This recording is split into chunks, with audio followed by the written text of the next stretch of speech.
Je voulais, au nom de Éric Lombard, en ma qualité de secrétaire général du groupe Caisse des dépôts, vous souhaiter la bienvenue dans cette maison qui est un peu la vôtre, puisque les travaux menés entre la Caisse des dépôts et Shift Project sont de longue date. Donc, cher Mathieu, en tout cas, bienvenue et bienvenue à toute l'équipe. On est particulièrement heureux de vous accueillir pour la présentation des conclusions de cette étude sur la sobriété numérique. Une étude dont Mathieu me disait tout à l'heure qu'elle avait déjà les honneurs de la presse. Donc, en tout cas, bravo. Je pense qu'en tout cas, elle fera, pour ma part, qu'elle fera date. Donc, on est fiers à 3 titres. Le premier, c'est d'avoir contribué à ces réflexions que vous avez menées, je crois, pendant 1 an. De même que l'AFD, qui est un autre établissement public avec lequel nous avons des liens, vous le savez, proches. Et donc, je pense qu'on est clairement dans notre rôle quand on est amené comme ça à réfléchir sur des sujets qui rencontrent les problématiques des priorités stratégiques de la Caisse des dépôts. Et il est clair que la transition numérique et environnementale est au cœur de la stratégie du groupe Caisse des dépôts. La seconde source de satisfaction, c'est que je pense qu'on a quelque chose en commun, vous et nous, c'est d'être animés par le même esprit pionnier. Vous, avec cette approche pluridisciplinaire qui permet de réunir tous les acteurs d'une économie décarbonée pour trouver des solutions innovantes et globales et ouvrir la voie à de nouveaux modes de développement. Et nous, dans le rôle est d'essayer de contribuer à faire éclore ces nouveaux écosystèmes et faire en sorte que ce qui sont souvent des intuitions ou des priorités politiques se retranscrivent dans des modèles économiques viables et que l'on puisse du coup passer à l'échelle en termes de mise en œuvre. Enfin, dernière raison, je pense, pour nous d'être tout à fait heureux de vous accueillir dans cette instance, c'est parce que la démarche que vous portez, en tout cas le thème que vous avez abordé cette année, il nous interroge complètement dans notre responsabilité sociétale environnementale et puis aussi dans la performance de nos actions. Et donc ça, c'est un sujet que nous, on doit adresser en tant qu'investisseurs de long terme au service de l'intérêt général, à la fois dans la façon dont nous interagissons avec nos partenaires et puis la façon dont nous essayons d'être exemplaires et crédibles dans notre propre mode de fonctionnement. Et à ce titre-là, les problématiques ici sont tout à fait intéressantes. Alors, très rapidement, trois angles sur lesquels je voudrais rappeler en quelques mots l'engagement de la Caisse dans cette thématique de la transition numérique et environnementale. Donc, en termes d'implication, en termes d'action, et puis surtout cette volonté de symétrie des attentions et d'exemplarité. Donc, l'implication de la Caisse dans ce domaine, elle est forte. Elle a été clairement réaffirmée par notre nouveau directeur général, Éric Lombard, qui regrette de ne pas pouvoir être là aujourd'hui devant vous, comme une des priorités, un des fils rouges de la stratégie d'un groupe qui est assez diversifié dans ses interventions, puisque vous savez que nous avons dans notre groupe à la fois des sociétés d'assurance, des acteurs aussi importants que Transdev, qui a eu les honneurs de la presse cette année, donc opérateurs de transport, ICAD, et puis un certain nombre d'autres entreprises, pour ne pas parler des projets que nous menons avec la Poste, qui est aussi un acteur important et empreint comme nous de la même responsabilité dans ce domaine-là. Cette démarche qui est très incarnée et portée par Éric Lombard, elle se retrouve dans les équipes de la Caisse. Je crois que vous les connaissez bien, vous avez travaillé avec plusieurs d'entre elles, qui sont très engagées pour essayer de faire éclore des démarches autour de l'innovation. Et cet intérêt, nous essayons de le matérialiser par des engagements forts, visibles, et qui essaient de faire bouger les lignes à tous les niveaux. C'est vrai, bien sûr, au niveau international. On a été un partenaire très actif de la COP21 et de la COP22. Et lors de la COP21, nous avons surtout essayé d'entraîner derrière nous la place financière de Paris pour avoir quelques actions un peu emblématiques et faire en sorte que tous les investisseurs, gestionnaires de portefeuille comme nous, s'inscrivent bien dans les objectifs de la transition économique et environnementale. Cette action, nous la déclinons bien sûr au niveau local de façon très permanente avec nos parties prenantes. Alors, nos parties prenantes, c'est qui? C'est les collectivités territoriales, qui sont aussi des acteurs et des relais de la mise en œuvre de ce type de politique. Ce sont les organismes de logement social qui sont un de nos partenaires privilégiés, puisque le groupe Caisse des dépôts est le principal acteur du financement de ce secteur-là, qui est très important pour nos concitoyens. On le fait aussi au travers de tout l'écosystème qu'on a construit, notamment autour de BPI France, avec les entreprises, quelle que soit leur place et leur taille dans notre écosystème, et puis avec tous les acteurs de l'économie sociale et solidaire. Donc toute une diversification de parties prenantes qui, toutes chacune à leur place et avec leurs moyens, contribuent à cette action en matière de la transition environnementale. Dans le cadre de cet engagement assez fort du groupe, on veille, comme tous les grands groupes, à être ouverts sur l'extérieur. Cette ouverture pour aller nous nourrir dans toutes les recherches et les travaux qui sont menés par différents think tanks fait partie des axes qui d'ailleurs se matérialisent par le fait qu'on vous accompagne depuis de nombreuses années, notamment au travers des travaux de l'Institut de la recherche CDC, qui est toujours très actif et qui soutient pas mal de projets innovants. Et donc c'est de façon, je dirais, tout à fait cohérente avec l'approche qui est la nôtre à tous ces niveaux, que en tout cas, nous souhaitons réaffirmer notre engagement au sens pour la mise en œuvre de ces priorités internationales qui sont déclinées aussi à tous les niveaux. En termes d'action, le directeur général Éric Lombard a souhaité réorganiser toute la Caisse des dépôts autour de grands métiers. Et ces grands métiers sont, chacun pour ce qui concerne, aussi très engagés dans la mise en œuvre de ces axes. Vous avez dû voir peut-être la nouvelle venue dans l'orbite Caisse des dépôts, qui est la Banque des territoires, qui est un projet avec une ambition très forte d'appui au développement des territoires, qui a été lancé au mois de mai sous les auspices les meilleurs, avec beaucoup de bonnes fées qui se sont penchées sur son berceau, avec l'idée d'accompagner les stratégies des acteurs locaux pour développer des solutions globales en matière de développement. Et donc à ce titre-là, bien sûr que la transition énergétique écologique est au cœur de ces préoccupations. Donc là, on mobilise pas mal d'outils qui vont à la fois de tous les outils des prêts en fonds d'épargne pour améliorer la performance énergétique des bâtiments, tous les outils qui sont les nôtres en tant qu'investisseurs pour contribuer au mix énergétique, et puis avec des travaux qui sont maintenant passés en phase de mise en œuvre dans le développement de la ville intelligente, qui est un des secteurs sur lesquels nous pensons pouvoir apporter une offre assez globale à nos collectivités, à nos partenaires collectivités territoriales.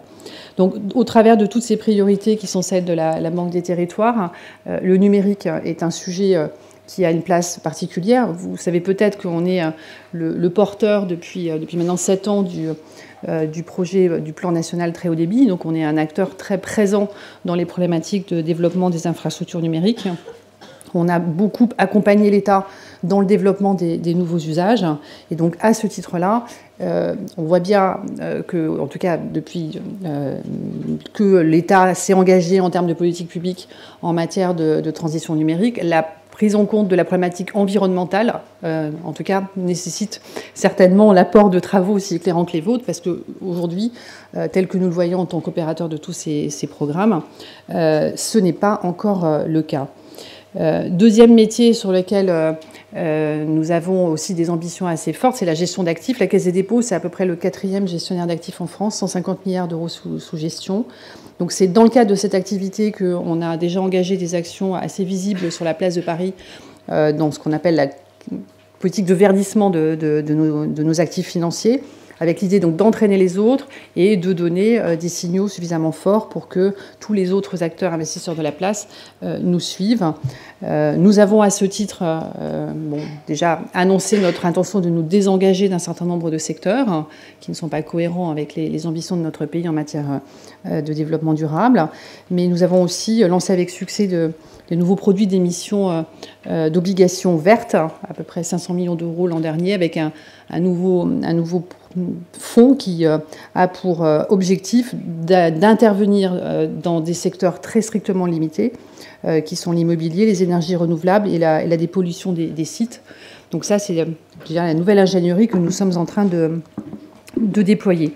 Donc au travers de ces actions, on est effectivement donc très engagé sur la mise en œuvre des priorités en matière de développement durable, avec le souhait par symétrie des attentions, faire en sorte que dans le fonctionnement quotidien du groupe Caisse des dépôts, ces engagements forts que l'on porte vis-à-vis de nos parties prenantes se retranscrivent et se traduisent dans nos actions. Donc en ça, on a développé un certain nombre d'actions. On a commencé, mais je vois à la lecture, même si elle est assez rapide ce matin, des conclusions de vos travaux qu'on a encore beaucoup de chemin à parcourir. On avait commencé à s'intéresser aux problématiques liées à la consommation énergétique de tout ce développement numérique, puisque comme toutes les entreprises, on est en train d'accélérer notre transformation numérique, que ce soit dans nos outils, que ce soit dans le développement des plateformes. Mais je mesure à quel point nous avons encore des marges à gravir avec les travaux dont je viens de prendre connaissance. Donc en tout cas, ces travaux, je pense qu'ils feront date. À ma connaissance, il n'y avait pas encore de référentiel et de points vers lequel, autour duquel organiser des plans d'action ou des politiques d'entreprise. Donc, à ce titre, et je crois que c'est l'engagement que je peux prendre d'ores et déjà devant vous, c'est que nous allons nous efforcer de faire preuve d'exemplarité pour, en tout cas, être un relais actif et transcrire en action un certain nombre de propositions que vous avez proposé à l'issue de ces travaux, et notamment les outils de pilotage que vous mettez à la disposition de quiconque veut bien s'en emparer. Et donc soyez assurés que nous en serons non seulement un fervent partisan, mais en tout cas déjà nous allons les mettre en pratique, en tout cas sur le fonctionnement interne de la maison. Merci et bravo, et bonne après-midi de travaux autour des conclusions de ce rapport. Pardon.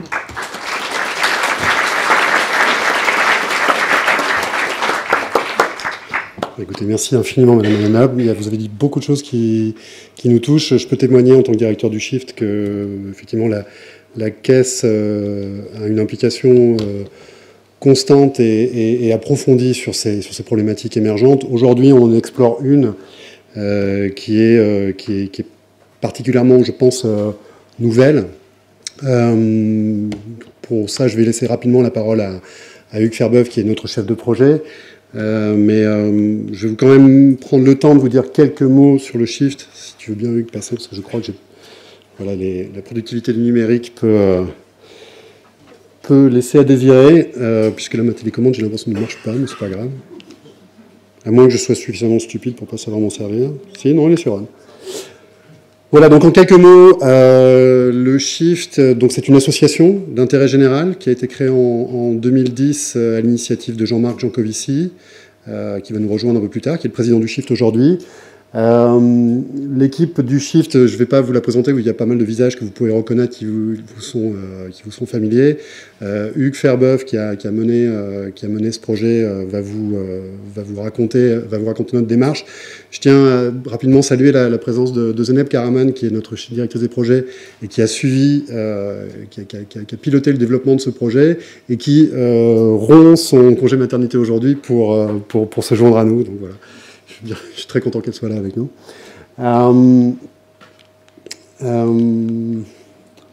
Voilà, le Shift, c'est donc une association qui a pour vocation de pousser à la roue la transition énergétique en tâchant d'éclairer et d'influencer le débat sur cette transition énergétique. Éclairer, on tâche, comme on a tenté de le faire aujourd'hui, d'explorer des enjeux réputés à la fois décisifs et extrêmement délicat de cette transition, ils sont très nombreux.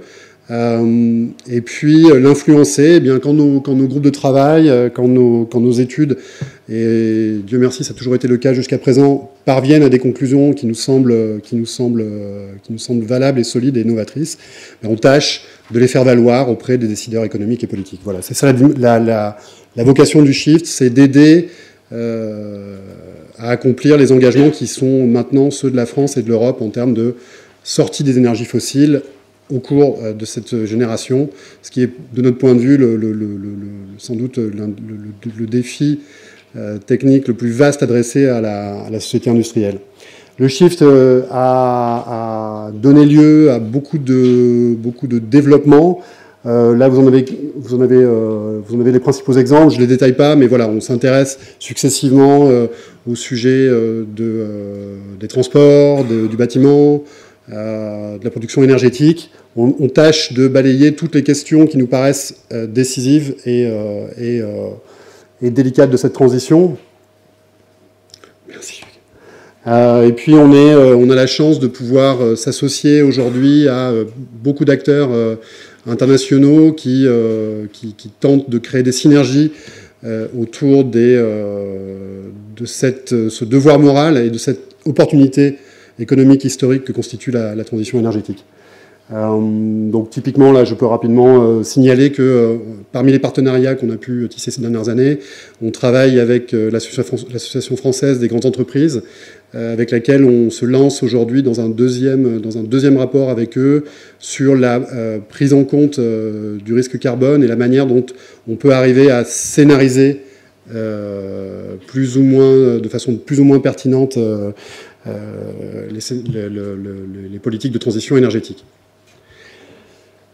Voilà, donc ça c'est nos partenaires aujourd'hui qui nous aident à faire travailler une équipe d'une petite dizaine de permanents et des chefs de projet. Vous voyez que parmi les entreprises et les associations représentées ici, il y a beaucoup de champions internationaux de la plupart des métiers clés de la transition. Et la démonstration qu'on essaie d'apporter au Shift, c'est qu'effectivement, il y a une responsabilité historique qui incombe à notre génération de réussir la transition énergétique, mais c'est aussi, en tout cas pour la France, c'est certain, une opportunité historique pour bâtir un avantage comparatif pour les décennies à venir, d'être les pionniers d'un monde débarrassé des énergies fossiles. Si tu veux bien passer. Et bien sûr, voilà, sur cette étude-là, je ne peux que me féliciter des partenariats, à la fois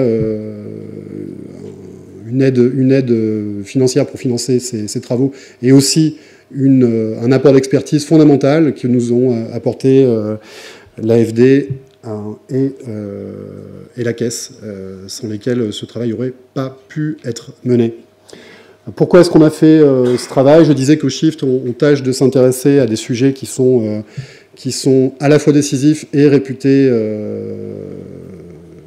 extrêmement délicats de la transition énergétique. Je vais laisser, bien sûr, Hugues et le groupe de travail développer ces enjeux, mais on comprend bien aujourd'hui cette espèce de dynamique irrépressible et qui apporte énormément à la société du développement du numérique.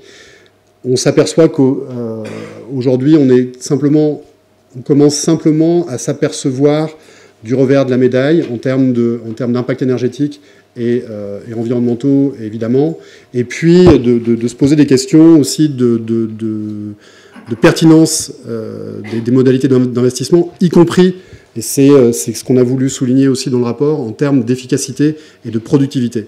Mais je laisserai Hugues, bien sûr, développer ça. Donc on a tâché avec Hugues Ferbeuf, qui a fait toute sa carrière dans le secteur, qui connaît extrêmement bien les mécanismes, de prendre le pari, d'essayer de faire un état des lieux, d'une part, de l'évolution de cette empreinte du numérique, et de balayer un petit peu les problématiques à travers à la fois l'empreinte énergétique et puis toutes les thématiques connexes à ces enjeux d'empreinte énergétique. Je parle de productivité notamment, on y reviendra. Et puis Hugues a pu s'appuyer, et je ne pourrais pas les remercier tous nommément aujourd'hui, mais sur un groupe de travail qu'on a voulu à la fois incarner un haut niveau, un très haut niveau de compétences, et puis un caractère aussi large et œcuménique que possible, à travers des universitaires, des gens qui travaillent dans le privé. C'est ce qu'on essaye de faire systématiquement au Shift, c'est de réunir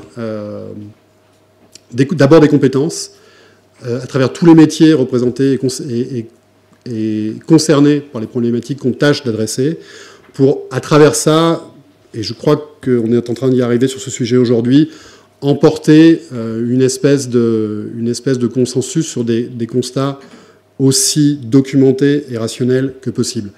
Et ces constats, je vais les laisser Hugues, pas plus tard que tout de suite, les développer.